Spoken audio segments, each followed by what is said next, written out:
The immortal John Hancock here, and today I'm going to be sharing with you the many different home ports of Popeye, the arcade game. I'm a big fan of the arcade game, and there's many console and classic computer versions of this timeless classic, and I don't have all of them. I have the majority of them, and today's video I'm going to be sharing with you those versions. So sit back, relax, and I hope you enjoy the video. So here is the arcade original. I played this quite a bit back in the day. I always enjoyed playing Popeye. You know, and it's not quite as good as, you know, timeless classics such as Donkey Kong. There's a lot of people that don't like this arcade game, but I always enjoyed it. I enjoyed Popeye. I thought the mechanic in the game was pretty interesting. You're collecting hearts on the first stage. Olive Oil is dropping hearts and you're collecting them. You got to collect quite a bit. And then you move on to the next stage, the city stage or urban stage. And there's Sweet Pea up above. You have Wimpy, who is below. You have to run around collecting notes from Olive Oil. There also is a mechanic in which you have to collect the notes before they sit on the ground too long. You'll hear music warning you that you need to go get them. I do enjoy the stage, and it can be very challenging. Final stage is the boat stage, in which you are punching vultures, avoiding Brutus, and getting the letters help from Olive Oil. The Atari 2600 version is very simplistic and missing many aspects of the arcade game. However, it has all three stages. And, you know, Popeye actually looks pretty decent in this version. You don't have the sea hags, you just have them invisible on the sides. You are collecting the hearts. Yes, the first stage, those are heart pieces. And you go into the next stage. The next stage, again, is very simplified. There are 2 trampolines in this version. I thought I'd show as much of the games as possible. And you are collecting music notes. Very simplified. Brutus does look pretty decent, I thought, for a 2600 game. In fact, Parker Brothers games I always thought were underrated for the 2600. And here is the ship and final level in the game. Very simplified. Olive Oil is, you know, she's throwing out X's, but in the arcade game it's help. And so all 3 levels are here. And I give the Atari 2600 version a pass. It actually is pretty decent to play. Not too bad. The Odyssey 2 Videopac version of Popeye is not good. Even though I'm a huge fan of the Odyssey 2, this was released in Europe and in Brazil. It is a pretty bad version of Popeye Arcade. There's only 1 level. A second player can control Brutus. That is the interesting part of this game. There's these weird elevators on the sides that you can go up and down. But other than that, I honestly would avoid this version of Popeye Arcade. It's not good at all.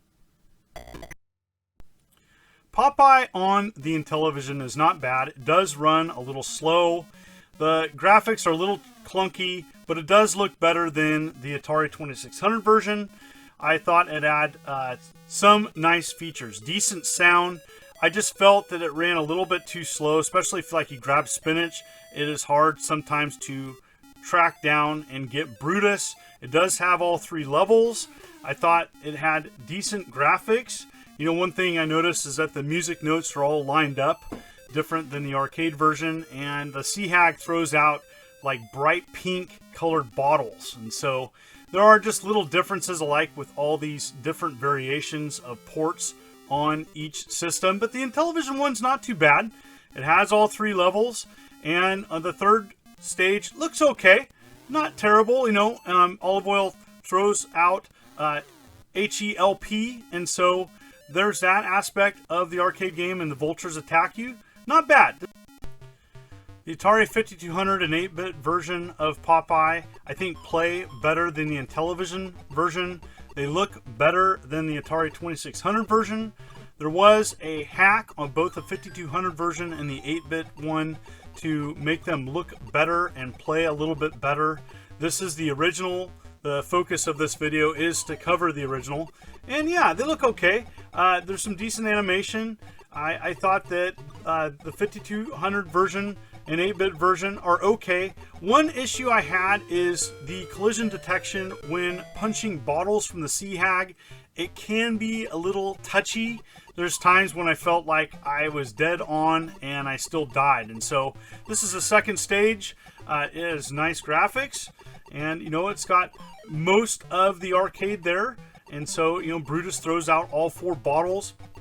I thought some of the graphics of this version were pretty nice. It has decent gameplay. Coleco version of Popeye is one of the better ones. And it's got really nice large sprites, decent graphics, and all of it is spelled in cursive like the arcade game. I liked it. Decent controls. I actually thought it controlled better than the Intellivision version.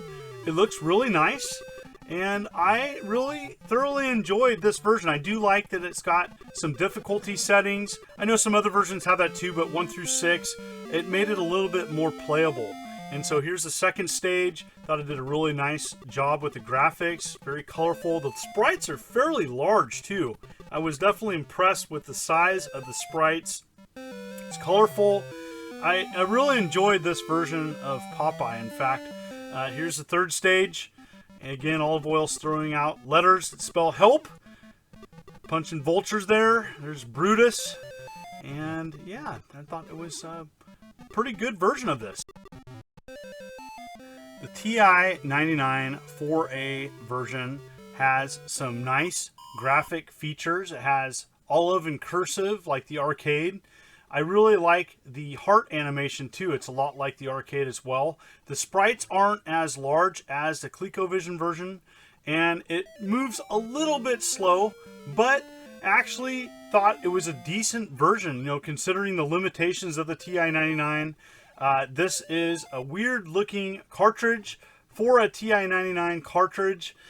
Parker Brothers ones definitely stood out, and it's fairly uncommon, but I thought they did an excellent job of porting the arcade game. This is second level, looks fantastic. And here's the third level. And what's kind of interesting about this version is Olive Oil sends out the entire word help, and it's the only version that I know that does that. Pretty cool. One thing I like about all these ports are the little differences. And so here is the Commodore 64 version. The sprites are small. I noticed that Brutus is a little bit more aggressive in this version. The hearts have nice animations, very close to the arcade.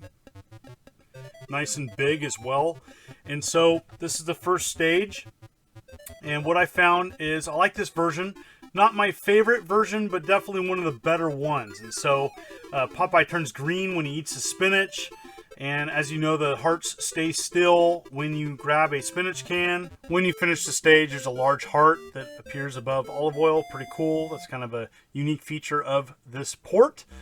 And here is the second stage. Very bright buildings in the background. And it has many parts of the arcade here. The notes on top of the screen are organized a little differently than the arcade, but I found this version to be pretty decent, a little on the slow side, pretty challenging, but I do recommend it. It is a decent version of Popeye Arcade. Look no further than the Commodore 64 version, and a cartridge I've had in my collection a long time.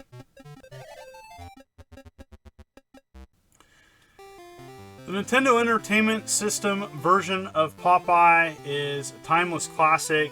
I thought it does a very good job of representing the arcade. The sprites are small, but the gameplay is really good. It really has that Nintendo charm to this port. I really enjoy this. I have a lot of classic memories of renting this back in the day. It was one of the first Nintendo games. Not the first game I played on the Nintendo, but one of the first. It's got the nice heart animation from the arcade game. Second stage looks great. It has a lot of the aspects of the arcade. They look a little bit different, but I like the differences. This is what's cool about these different ports, is there's these little differences with each version that make them fun. Nintendo's gameplay is where it's at. I actually think Popeye on the Nintendo controls brilliantly, and so I really enjoy this version of it. I found it one of the easier ones to pick up and play, You know, I know many people, this is the version of Popeye that they played, even over the arcade. And so I think it is a timeless classic. It's not as good as Donkey Kong, but I think that this is an arcade game that holds up. Some people really enjoy this game. Some people aren't a fan of this game, but I enjoy it. It takes me back to a more simpler time of classic arcade games, and I can pick up and play this at any time and feel right at home. The Nintendo version of Popeye, I think, is one of the better ones. I definitely have the most experience with it, and it's one I like to go back and revisit and play. If you're looking for a timeless classic for the Nintendo Entertainment System, look no further than Popeye. So, I know about the other versions of Popeye Arcade. I don't have them in my collection, but I know they're out there. There is a mobile phone version that came out in 2008. It's like an upgrade of the arcade version. There is some homebrew versions for the Commodore VIC-20 as well as the ZX Spectrum. Those look fantastic. There is an Apple II version I wasn't able to track down, and I've seen video of that. It's pretty bad. As well as an Amiga version, which is taking the Commodore version and like upgrading it. It looks pretty good too. There also is an unofficial version for the TRS-80, and that looks fantastic, called Sailor Man. And as well, there's an 8-bit and 5200 upgrade, which makes better graphics and some gameplay changes, which makes that version better as well. I don't have those in my collection, but I know they're out there. What is your favorite home or computer version of Popeye Arcade? Comment below, as I would love to hear from you. I have a few of these I would like to do in the future. They take a little bit to set up, but I did enjoy doing this video. Thank you so much for the ongoing positive support. You folks are wonderful and beautiful. Hit that like button. Hit that subscribe button. This is the Immortal John Hancock. You take care.